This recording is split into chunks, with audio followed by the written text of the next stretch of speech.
तो स्टार्ट करते हैं हम हीट ऑफ हाइड्रोजनेशन से। हीट ऑफ हाइड्रोजनेशन क्या होता है, नाम से पता लग रहा है, हाइड्रोजन किसी को देंगे तो जो हीट चेंज होगा, हीट रिलीज होगी, उसको हम बोलते हैं हीट ऑफ हाइड्रोजनेशन। तो हाइड्रोजन हम किसको दे सकते हैं, फॉर एग्जांपल हम एल्कीन को दे रहे हैं, एल्कीन क्या है, अनसैचुरेटेड है, तो उसको जब हम हाइड्रोजन देंगे तो वो किस में कन्वर्ट हो जाएगा, सैचुरेटेड में कन्वर्ट हो जाएगा। तो इस डबल बॉन्ड पे हम जब हम हाइड्रोजन ऐड करेंगे 1 मोल, क्योंकि एक हाइड्रोजन यहाँ एक हाइड्रोजन, तो 1 H2 का तो 1 मोल ही होगा ना, तो जब हम हाइड्रोजन देंगे तो वो स्टेबल हो गया, सैचुरेटेड में कन्वर्ट हो गया। तो जब कोई चीज़ स्टेबल में कन्वर्ट होती है तो उसकी एनर्जी कम हो जाती है, यानी कुछ एनर्जी रिलीज होती है। तो इस प्रोसेस में, हाइड्रोजन ऐड करने के प्रोसेस में जो एनर्जी रिलीज होगी उसको बोलेंगे heat of hydrogenation. And this is a exothermic process, क्योंकि इसमें हाइड्रोजन रिलीज हो रही है, तो जिस प्रोसेस में हाइड्रोजन रिलीज होती है उसको हम बोलते हैं एक्सोथर्मिक प्रोसेस। और जो प्रोसेस एक्सोथर्मिक हो उनकी हीट चेंज नेगेटिव होती है, डेल्टा एच क्या होता है, उनका नेगेटिव होता है। ये हम दूसरे चैप्टर में पढ़ेंगे भी।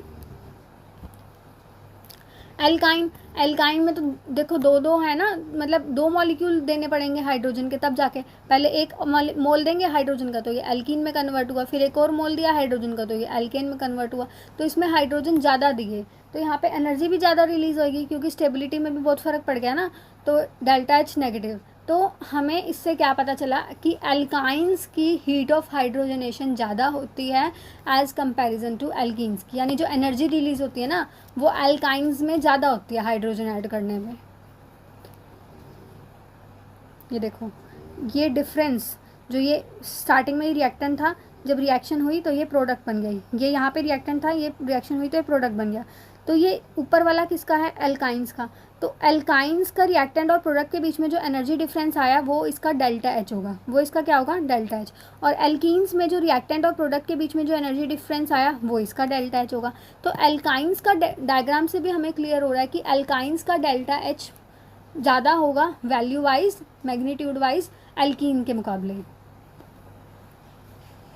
यही लिखा हुआ है कि डेल्टा एच का जो मैग्नीट्यूड है वो एल्काइन का ज़्यादा होगा एल्कीन से। और पोटेंशियल एनर्जी भी किसकी ज़्यादा होगी, एल्काइन की। पोटेंशियल एनर्जी जिसकी ज़्यादा उसकी स्टेबिलिटी कम, तो एल्काइन में मतलब 2 पाई बॉन्ड होगे ना, तो पोटेंशियल एनर्जी भी किसकी ज़्यादा होगी, एल्काइंस की। डायग्राम से भी देख सकते हो आप, ये देखो ये पोटेंशियल एनर्जी एल्काइंस की ज़्यादा है ना, ये देखो नीचे वाली एल्कीन की है, तो एल्कीन की कम है। आगे देखो नेक्स्ट स्लाइड पे, हीट ऑफ हाइड्रोजनेशन एल्काइंस की ज़्यादा होती है एल्कीन्स के मुकाबले। अब क्वेश्चन कैसे सॉल्व करेंगे उसके लिए ट्रिक, एल्काइंस में पाई बॉन्ड ज़्यादा, एल्कीन्स में पाई बॉन्ड कम। तो एल्काइन की हमने बोला ना हीट ऑफ हाइड्रोजनेशन ज़्यादा है, तो उसमें तो पाई बॉन्ड ज़्यादा है, तो हीट ऑफ हाइड्रोजनेशन ज़्यादा है। तो इससे हमने एक ट्रिक निकाल ली सिंपल सी, कि जिसमें पाई बॉन्ड ज़्यादा उसमें हीट ऑफ हाइड्रोजनेशन ज़्यादा। क्योंकि जब हम क्वेश्चन सॉल्व करते हैं ना तो हमें इतना सोचने का टाइम नहीं मिलता कि भाई हम देखेंगे कि एल्काइन है तो इसमें 2 बार हाइड्रोजन ऐड करनी पड़ेगी, तो हाइड्रोजन एनर्जी ज़्यादा रिलीज होगी, तो हीट ऑफ हाइड्रोजनेशन का मैग्नीट्यूड ज़्यादा होगा। तो हम सिंपल वहाँ पर ट्रिक्स से क्वेश्चन को सॉल्व करना चाहिए ताकि हम जल्दी सॉल्व करें, क्योंकि एक्यूरेसी के साथ साथ स्पीड भी मैटर करती है। तो यहाँ पे हमने ट्रिक बना ली कि heat of hydrogenation is directly proportional to pi bonds, कि जितने ज़्यादा पाई बॉन्ड होंगे उतनी ज़्यादा हीट ऑफ हाइड्रोजनेशन होगी। लेकिन अगर पाई बॉन्ड सेम है तो हीट ऑफ हाइड्रोजनेशन किस पे डिपेंड करता है, स्टेबिलिटी ऑफ एल्कीन पे। स्टेबिलिटी के इन्वर्सली प्रोपोर्शनल होता है, स्टेबिलिटी कम तो हीट ऑफ हाइड्रोजनेशन ज़्यादा। तो ये 2 सिंपल सी ट्रिक निकाल के हम कोई भी क्वेश्चन सॉल्व कर सकते हैं हीट ऑफ हाइड्रोजनेशन का। तो कुछ क्वेश्चंस करके देखते हैं हम। देखो तीनों में एक पाई बॉन्ड है, तो पाई बॉन्ड तो सेम है, तो हमें स्टेबिलिटी देखनी है। तो अल्फा हाइड्रोजन गिन लो, 3 3 6, 2 और 2 4, 6 और 4 10 अल्फा हाइड्रोजन, 3 4 5 6 7 7 अल्फा हाइड्रोजन, 2 और 2 4 अल्फा हाइड्रोजन। तो 10 अल्फा हाइड्रोजन, तो स्टेबल सबसे ज़्यादा ए होगा, then B, then C. Stability A, then B, then C. Heat of hydrogenation is inversely proportional to stability of alkene, तो स्टेबिलिटी से उल्टा order होगा हीट ऑफ हाइड्रोजनेशन का। तो अगर स्टेबिलिटी का ऑर्डर ए, बी और लास्ट में सी है तो हीट ऑफ हाइड्रोजनेशन का उससे अपोजिट लिख दो, सी सबसे ज़्यादा होगी, देन बी, देन ए। इसमें 1 2 3 3 पाई बॉन्ड है, इसमें 1 2 2 पाई बॉन्ड है, तो 3 पाई बॉन्ड वाला ज़्यादा हीट ऑफ हाइड्रोजनेशन होएगा 2 वाले के मुकाबले।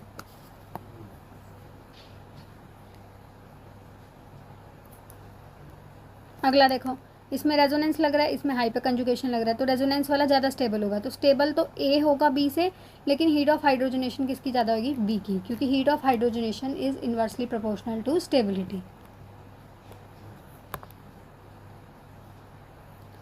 अगला फिर से देखो, पाई बॉन्ड सेम है तो अल्फा हाइड्रोजन गिन लो, इसमें 12 है, इसमें 9 और इसमें 6, ठीक है। तो ये सबसे ज़्यादा स्टेबल होगा ए, फिर बी, फिर सी, हो गया।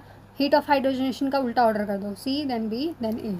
अगला देखो, अगले में पाई बॉन्ड तो सेम है, सब में दो दो है, इसमें हाइपर कंजुगेशन लग रहा है, इसमें रेजोनेंस लग रहा है और इसमें क्रॉस रेजोनेंस लग रहा है।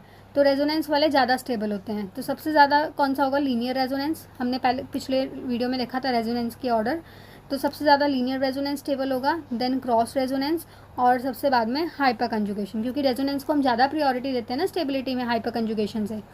तो हीट ऑफ हाइड्रोजनेशन का इससे उल्टा ऑर्डर हो जाएगा, ए पहले आ जाएगा, फिर सी, फिर बी, क्योंकि ये इन्वर्सली प्रोपोर्शनल होता है स्टेबिलिटी के। अगला एक टॉपिक हमारा रह गया अब heat of combustion. Heat of combustion के बाद हम नेक्स्ट वीडियो से स्टार्ट करेंगे आगे।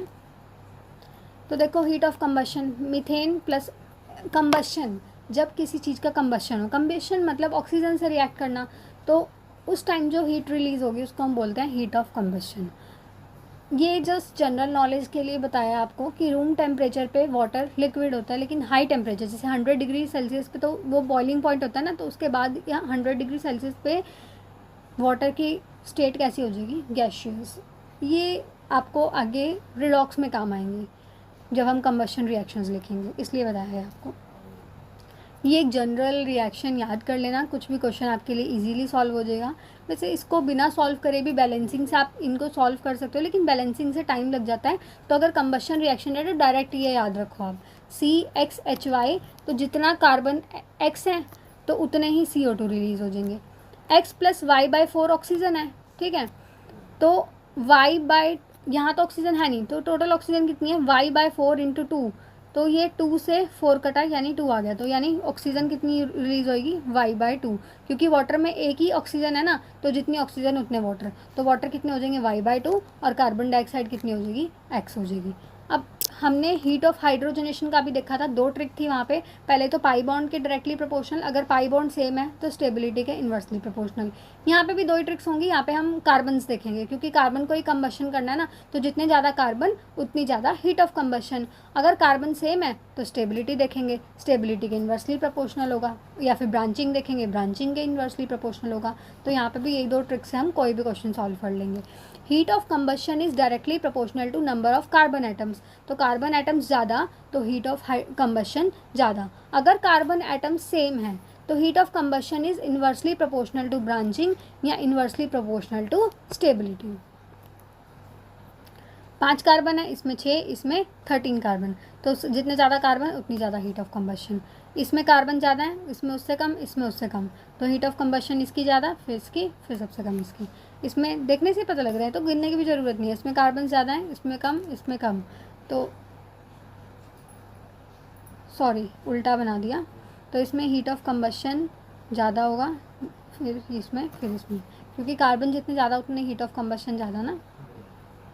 अगला देखो, इनमें सेम कार्बन है, 5 कार्बन 5 कार्बन 5 कार्बन, लेकिन डिफरेंस कहाँ है, ब्रांचिंग में। इसमें एक भी ब्रांच नहीं है, इसमें एक ब्रांच है, इसमें 2 ब्रांच है।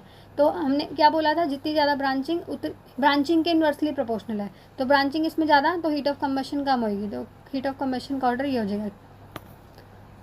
अगला देखो, तीनों में 9 कार्बन है, इसमें 2 ब्रांचिंग है, इसमें 1 और इसमें 3 ब्रांचिंग है। 3 ब्रांचिंग है तो हीट ऑफ कंबशन सबसे कम होगा, फिर उससे ज़्यादा इस ए का, सबसे ज़्यादा बी का, तो BAC, क्योंकि जितनी ज़्यादा ब्रांचिंग उतनी कम हीट ऑफ कंबशन। अगला देखो, कार्बन्स सेम नहीं है, इसमें ज़्यादा हैं क्योंकि ये कार्बन और ये कार्बन, इसमें 2 एक्स्ट्रा हैं, इसमें 1 एक्स्ट्रा है, इसमें 1 भी नहीं है, तो कार्बन ज़्यादा तो हीट ऑफ कंबशन ज़्यादा, तो उससे कम इसका, सबसे कम इसका।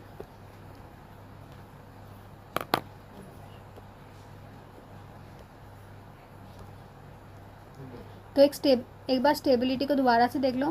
कंजुगेशन एल्कीन्स की बात करें, कंजुगेशन वाले एल्कीन्स ज़्यादा स्टेबल होते हैं, देन आइसोलेटेड, देन क्यूमुलेटिव। तो देखो, तीनों में 5 कार्बन, ठीक है, तो तीनों हम हीट ऑफ कंबशन हमने कंपेयर करनी है, तीनों में 5 कार्बन है, लेकिन ये कंजुगेटेड एल्कीन है, ये आइसोलेटेड और ये क्यूमुलेटिव। क्यूमुलेटिव इसको बोलते हैं ना दोनों साथ में हो, आइसोलेटेड बिल्कुल ही अलग अलग हो, कंजुगेटेड एक छोड़ के हो, डबल सिंगल ऐसे वाला। तो कंजुगेशन ज़्यादा स्टेबल था, फिर आइसोलेटेड, फिर क्यूमुलेटिव। तो स्टेबिलिटी से उल्टा ऑर्डर होता है हीट ऑफ कंबशन का। तो हीट ऑफ कंबशन क्यूमुलेटिव ज़्यादा होगा देन आइसोलेटेड, और सबसे कम कंजुगेटेड का। तो यहाँ पे हमने हाइपर कंजुगेशन ख़त्म कर लिया। हाइपर कंजुगेशन के बाद हमने हीट ऑफ कंबशन देखा, हीट ऑफ हाइड्रोजनेशन देखा, उनके 10 to 15 क्वेश्चंस भी सॉल्व किए। आई होप आपको सब समझ में आया होगा। अगर आपको कुछ समझ नहीं आता या फिर स्पीड में कोई प्रॉब्लम लगती है then you can comment, I will improve. Thank you so much. आपको अगर इससे हेल्प मिली हो then please subscribe my channel and share this video to your friends also. Thank you very much.